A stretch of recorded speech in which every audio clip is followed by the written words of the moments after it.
مسجد حرام سے مسجد اقصی تک حضور براق پہ گئے اور وہ اتنا سریع رفتار تھا کہ جہاں اس کی نظر جاتی تھی وہاں اس کا قدم پڑتا تھا. تو اس نے تو پہلا قدم اٹھایا ہوگا تو مسجد اقصی میں جا پڑا ہوگا. اور اتنی سرعت کے ساتھ وہ رفتار کے ساتھ چلتا ہے.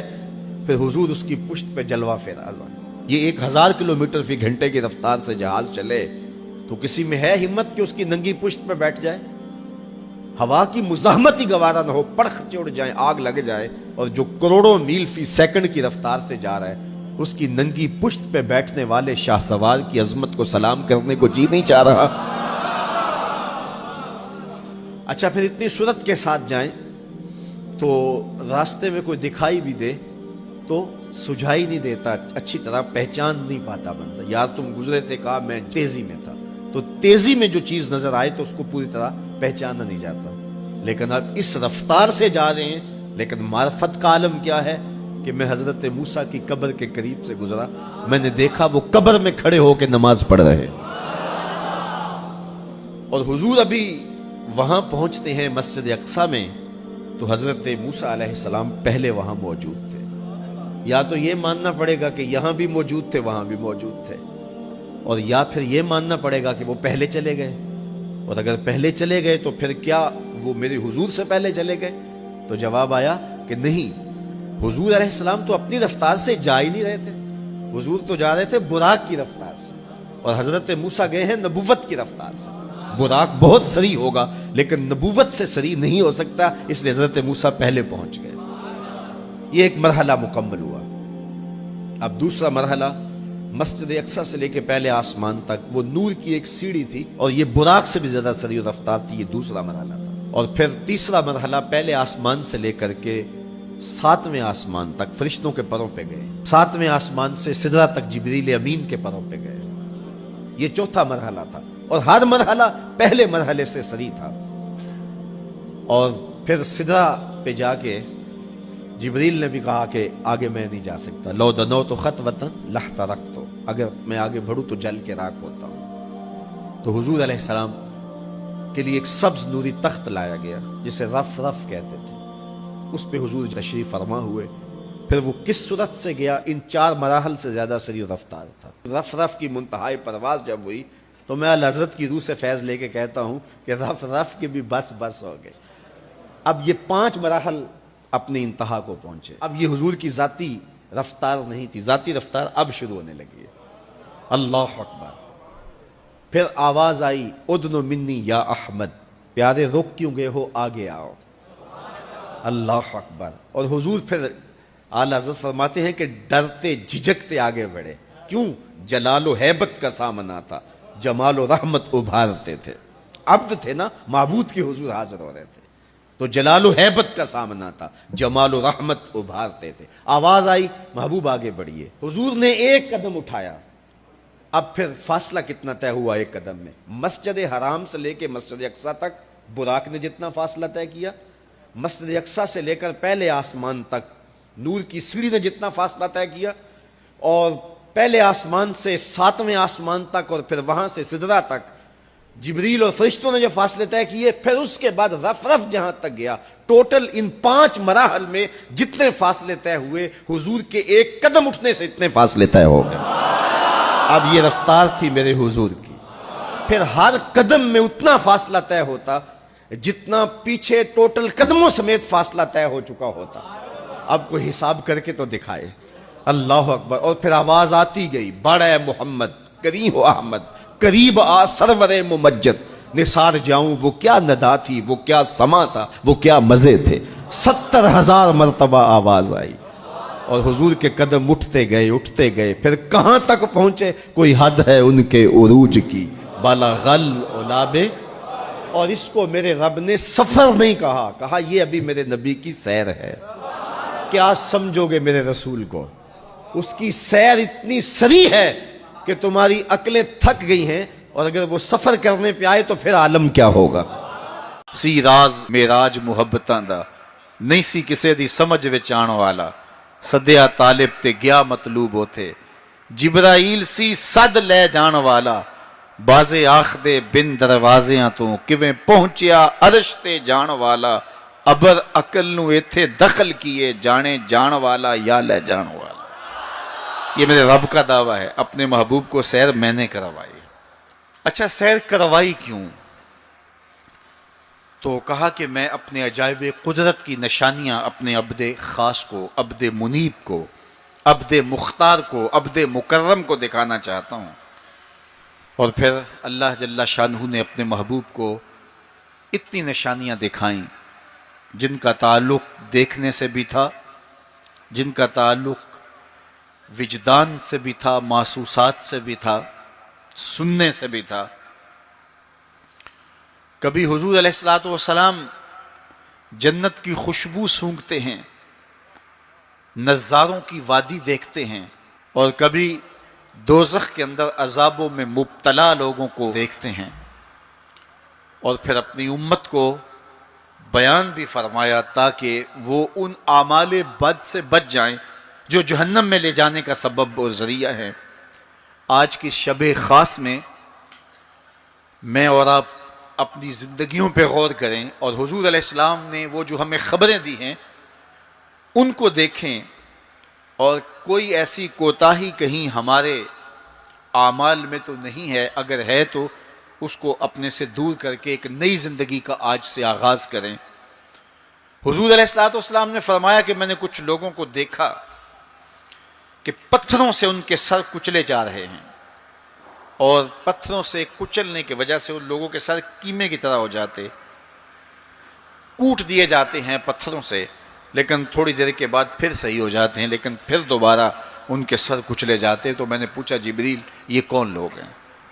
تو کہا کہ یہ وہ لوگ ہیں کہ جن کے سر نماز کی وجہ سے بوجھل رہتے تھے، نماز جن کو بڑی بھاری لگتی تھی، اذان کی آواز سنتے اور پھر دوبارہ سرہانے پہ سر ڈال دیتے اور اٹھنے کی ہمت نہ پڑتی.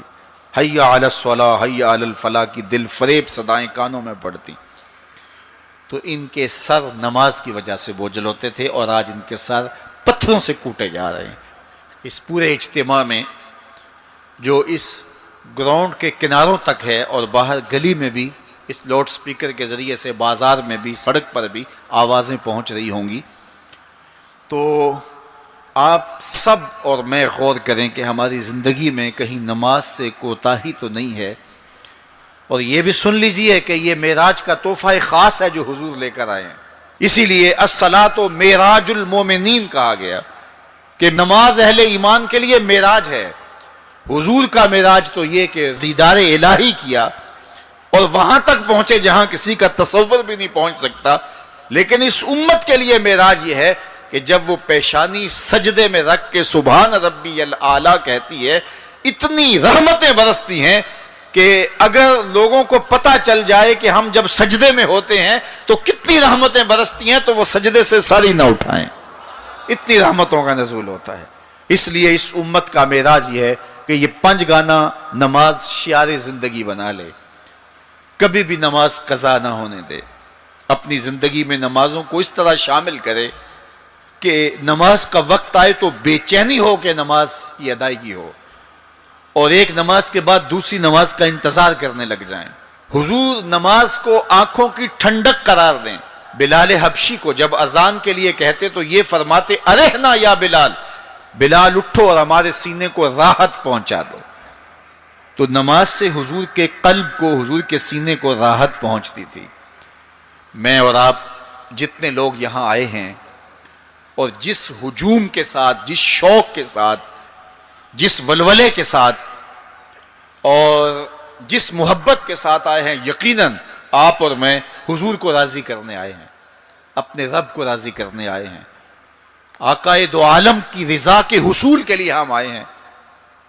تو حضور کی رضا کے طالب بن کے آج کے اس اجتماع میں آنے والوں، اگر تم چاہتے ہو کہ حضور ہم سے راضی ہو جائیں تو اگر بدقسمتی سے کوئی بے نمازی ہے تو آج عزم کر کے جائے کہ آج کے بعد نماز نہیں چھوڑوں گا. اللہ کے رسول راضی ہو جائیں گے انشاءاللہ، چونکہ حضور نے نماز کو اپنی آنکھوں کی ٹھنڈک قرار دیا ہے. یہ حضور کے لیے راحت کا سبب تھا. تو 5 گانا نماز شعار زندگی رکھیں. قرآن مجید کا اسلوب ملاحظہ کیجئے. والنجم اذا ہوا اور پیارے چمکتے تارے محمد کی قسم جب معراج سے اترے، معراج پر جانے کا ذکر بھی کیا، معراج سے پلٹ کے آنے کا ذکر بھی کیا۔ حضور تو وہاں تک گئے، جنتیں بھی پیچھے رہ گئی، سدرہ بھی پیچھے، لیکن پلٹ کے پھر آ گئے۔